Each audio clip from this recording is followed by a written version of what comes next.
Mesdames et messieurs, bonsoir. Nous sommes sur le plateau de Momblé Production Côte d'Ivoire. Ce soir, nous recevons un invité de marque, M. Kiambiorou Jean, qui dirige une importante mutuelle au niveau de la diaspora. Je voudrais, monsieur, vous donner donc l'opportunité de vous présenter à tous nos téléspectateurs. Merci beaucoup pour l'occasion qui m'est offerte. Alors, moi, c'est Kiambiorou Jean. Je suis de Yoya, du département de Bleu-le-Quin, et résident en Italie. Voilà. Bien, merci. L'information nous est parvenue, monsieur, que vous êtes le dirigeant, le président d'une très grande mutuelle au niveau de la diaspora. Nous voudrions donc en savoir davantage. Cette mutuelle, vous allez la dénommer tout à l'heure. Bon, effectivement, oui. La mutuelle que je dirige, elle s'appelle la MUDK, Mutuelle pour le développement du cavalier. Merci. Mutuelle pour le développement du cavalier. Vous résidez en Italie? Oui. Merci. Ça dit que cette mutuelle, elle est créée donc par des parents de la diaspora, Italie, de l'Europe en général, n'est-ce pas? Oui, justement. La MUDK est partie de l'Europe, de la diaspora, et a eu son siège administratif ici, en Côte d'Ivoire. Et là, c'est une mutuelle qui est apolitique, qui ne fait pas la politique. Des frères qui ne se sentent pas dans la politique, puisque la politique que nous avons suivie depuis des années, depuis que nous étions petits, où le parti unique PDCI était au pouvoir, mais jusqu'à ce jour, rien n'est concret, je ne les critique pas, mais seulement que nous avons décidé de quitter les voies politiques et nous nous sommes régis à une association, une mutuelle, disons, qui s'appelle MUDK, dans le but de développer notre région cavalier. Merci. La mutuelle de développement du cavalier, le mot effectivement est sorti. Vous avez donc créé la mutuelle dans le but de développer la région du cavalier, mobiliser, organiser toutes les ressources nécessaires humaines, matérielles, financières et autres pour donc contribuer au développement de notre chère région, le cavalier. Monsieur, vous pouvez nous donner aujourd'hui les objectifs visés. Nous avons le but, vous avez des objectifs. En fonction de ces objectifs, les missions que vous êtes assignées et puis les réalisations. Ok, merci beaucoup, cher frère. Vous savez, la MUDK qui a une direction de développement, comme je l'avais dit dans mon entrée, voilà, bon, j'avais dit, et que cette mutuelle est née tout simplement que pour aider les parents. Pour aider les parents, ce n'est pas en politique seulement qu'on réussit. Aujourd'hui, nos frères, quand les politiciens viennent, ils deviennent riches. Et quand les politiciens partent, ils deviennent pauvres. Mais c'est ce jeu-là que nous avons décidé d'annuler. Parce qu'il faut qu'il y ait un changement quand même. Et nous, de la MUDK, nous sommes des 4 départements. Soit Djiglo, Taï, Bleu-le-Quin, tous les pleux. Et ces 4 départements, j'ai nommé des vice-présidents. Voilà, j'ai 3 vice-présidents. Un vice-président qui est en Italie, un vice-président qui est en France et un vice-président qui est en Côte d'Ivoire, qui coordonne tout ce que nous faisions là-bas et tout ce que nous organisons, tout ce que nous cherchons comme apport, comme contribution, comme effort. Alors, nous, comme la diaspora, avons décidé d'aller au jumelage, qui est notre premier projet. Et notre premier projet, nous avons décidé de faire jumeler nos 4 départements au département agricole de l'Italie. Alors, nous avons commencé que par Giglo, qui est la capitale. Et Giglo, le maire de Giglo, M. Bagné Ben Séverin, a répondu à notre appel. Et il est venu aujourd'hui. Il a présenté les doléances à la MUDECA. Et la MUDECA en Europe a un collaborateur, c'est-à-dire une autre ONG ou une autre association qu'on appelle Italivoire. Italivoire qui avait déjà, même dans les années passées, 2006, qui avait déjà fait venir des ambulances, 4 ambulances bloquées au port. Italivoire qui a, après la crise que nos parents ont eu faim, et Italivoire a collecté des dons, que des riz en Italie, et ces dons ne sont pas venus parce que nous ne faisons pas la politique. Bon, les politiciens ont fait bloquer ces dons. Donc, Italivoire, déjà, c'est un nom qui résonne dans les oreilles que des gens du Cavalier, que des habitants du Cavalier. Voilà, aujourd'hui, Dieu merci, que nous avons eu ces jumelages grâce à la MUDECA et Italivoire qui ont mené des actions fortes. Et le maire Bagné Ben, comme je l'avais dit tout à l'heure, qui a répondu à notre invitation, a sillonné toutes les institutions compétentes avec lesquelles nous avons eu des partenariats, soit l'hôpital de Vecchieli, qui nous avait promis et qui a répondu à leurs promesses qui nous ont donné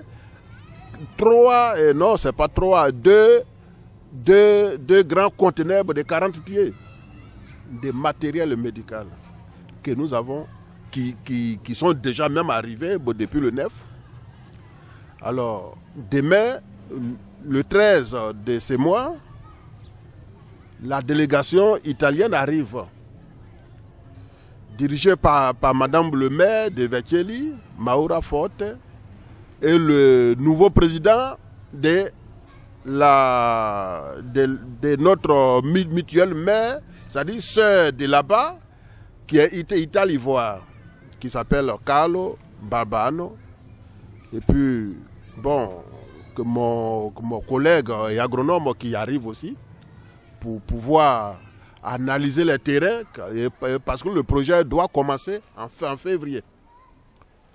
Donc, dans un premier temps, que nous allons à Giglo, comme tout le monde le dit ici, allons à Yaganyowa. Nous, on ne va pas à Yaganyowa, mais on va à Giglo. Voilà, donc j'invite tout le monde. J'invite tout le monde, que ce soit, comme dirais-je,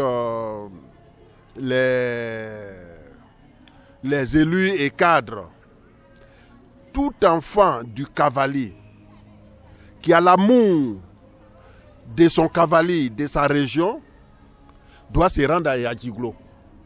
Parce que les invités seront là demain. Et après la réception officielle, ici à Abidjan, bon, je vous donne le programme en même temps. Oui, oui. Voilà, et après la réception officielle, on prend la route que pour Giglo. Donc, allons à Giglo. Merci. Bien, merci Monsieur le Président. Vous invitez tout le monde à se rendre à Giglo. La délégation italienne, l'ONG partenaire, tout le monde arrive. Vous également, vous arrivez. Nous voudrions aujourd'hui savoir ce que nous allons faire concrètement à Giglo, le projet. Il s'agit de quoi concrètement? Concrètement, nous avons d'abord un programme bien établi. Le programme, on arrive à Djiglo le 14 au soir, le lendemain du 15, le matin à 10h, on va faire la pose de la première pierre de l'Institut agricole qui se nomme Bruno Poy, Institut agricole Bruno Poy, qui va accueillir. Je me permets, monsieur le président. Oui, pourquoi pas. Il s'agit donc de la création, de la construction d'un institut agricole à Djiglo. Merci, monsieur le président. Voilà, c'est-à-dire construire une école de marque, une école de valeur qui doit accueillir 5000 étudiants. Et en février, comme je l'avais dit tout à l'heure, les travaux de la construction commencent en février. Et là, nous avons encore, après la pose de la première pierre, nous allons sur la place au Fouet-Boigny, et de Djiglo, que pour faire la remise des dons. Et après la remise des dons, le lendemain, c'est-à-dire le dimanche qui suit, nous allons sur la place comment on appelle ce village-là, Domobli, voilà, et excusez-moi, Domobli, qui a quelques 6 km de Djiglo. Voilà. Alors, de là, tout le monde revient à Abidjan. Les Italiens reviennent à Abidjan. Mais moi, je resterai avec le technicien, c'est-à-dire l'agronome, mon homologue. On va analyser les terrains. On a 100 hectares. 100 hectares à préparer pour les semences du grand projet. Le grand projet s'étend sur les 4 départements. Il y aura 4 grandes sociétés qui viennent. 4 grandes sociétés qui viennent. Et une à Djiglo, une à Bloleke, une à Taï et une à tous les plaies. Nous allons travailler sur 8000 hectares. Tout est riz, du riz, rien que du riz. Maintenant, l'usine de transformation va à Bloleke. Voilà notre programme. Merci, monsieur le président. Donc, après la création de cette école de formation agricole, il s'agira de créer des plantations de riz dans toute la région du Cavally à travers donc, ces 4 départements. Merci, monsieur le président. Alors, c'est une manière de contribuer donc à l'autosuffisance alimentaire dans notre région qui, de peu ou de rien, ne tarde à souffrir souvent de la famine. Merci pour cette contribution, monsieur le président. Il faut dire que tout développement part d'abord par le ventre. Comme l'a dit le président Félix Houphouët-Boigny, le sac vide ne peut s'arrêter. Aucune réflexion bien nourrie ne peut sortir d'un ventre affamé. C'est ce que vous avez bien trouvé juste. Merci. Soyez donc les bienvenus en Côte d'Ivoire. Je profitais donc de ce micro, mesdames et messieurs. Oui. Excusez-moi. Monsieur le président, s'il vous plaît. Développer un peu encore plus profondément. La MUDECA doit travailler sur toute la région du Cavally. Et voilà pourquoi nous sommes organisés. Nous avons 4 délégués départementaux. Et en dehors des délégués des départements, on a des délégués des cantons. Chaque canton doit avoir ses délégués, qu'on appelle délégués cantonaux. Soit, je prends un exemple. Et à Djiglo, il y a 7 cantons.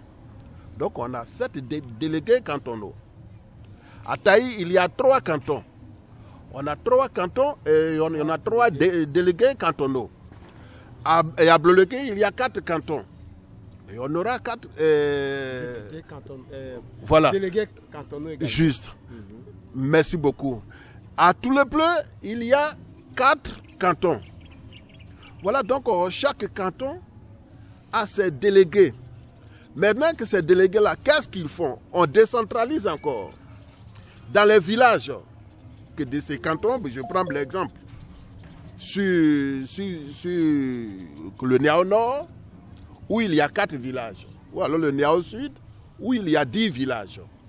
Le Niao Sud, où il y a 10 villages, a droit à 2 délégués. C'est-à-dire à chaque 5 villages, il doit avoir un délégué cantonal. Alors, ces délégués, qu'est-ce qu'ils font? Dans chaque village, on doit avoir un groupe de femmes et un groupe de jeunes qui seront suivis par ces délégués de canton. Alors, qu'est-ce que le groupe de femmes fera? On leur donnera des moyens que pour faire le manioc. Et le groupe de jeunes, on leur donnera aussi des moyens que pour faire de la banane. Même si on ne les vend pas, on peut les manger. Voilà. Et là encore, le travail, on met tout le monde au travail. Et ils seront suivis. On est bien organisé. Voilà ce que je voulais ajouter. Bien, merci, Monsieur le Président. Ça se démontre, vous venez de l'Italie, un pays purement, je n'allais pas dire purement, mais un pays reconnu pour ses capacités, pour sa puissance agricole. C'est ce que vous allez donc, vous voulez expérimenter sur la Côte d'Ivoire et plus particulièrement sur la région du Cavally. Merci d'être, merci de répondre à notre invitation. Nous remercions votre bureau exécutif pour tout le travail abattu. Merci. Ce que je voudrais aussi ajouter encore est que on est apolitique. Voilà pourquoi strictement j'ai dit à mon bureau que celui qui a affiché, qui a des ambitions politiques, ne doit pas faire partie de mon bureau. Puisque nous allons croiser que des maires, des députés, que des présidents de conseils. Si ceux-là étaient, moi je prends l'exemple que sur moi, que si j'étais dans un parti politique et que le président du conseil n'est pas de mon parti, mais comment est-ce qu'on peut collaborer? Donc c'est dans cette raison que moi j'ai été strict. Et je le dis, chacun peut aller voter où il veut. Et on milite tous dans la meilleure des cas. Mais dans mon bureau, il n'y aura jamais des affichés politiques. Merci. Merci, Monsieur le Président. Merci à tout le monde, mesdames et messieurs. Nous allons donc mettre fin à cette émission, à ce plateau. Nous avons été très heureux de vous recevoir. Merci, Mon bleu production. Merci, Monsieur le Président. Mesdames et messieurs, merci d'avoir suivi ce plateau que vous a offert Mon Bleu Production avec le président de la MUDECA, Mutuelle pour le développement du Cavally, qui est arrivé à Abidjan. Vous avez tout à l'heure entendu son mot d'appel. Tous à Djiglo. Allons à Djiglo. Merci beaucoup.